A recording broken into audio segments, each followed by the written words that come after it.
everyone! This is Ma'am Christy. Today, I'm going to share a very delicious and yummy apple pie. Ito yung ating mga sangkap. 1 3/4 cup of flour, 1 cup of sugar, 3 eggs, 1 and a half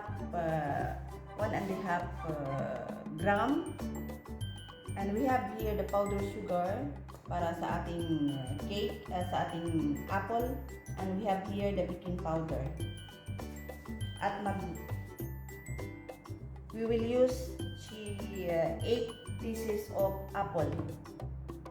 Let's go, Mamamshi.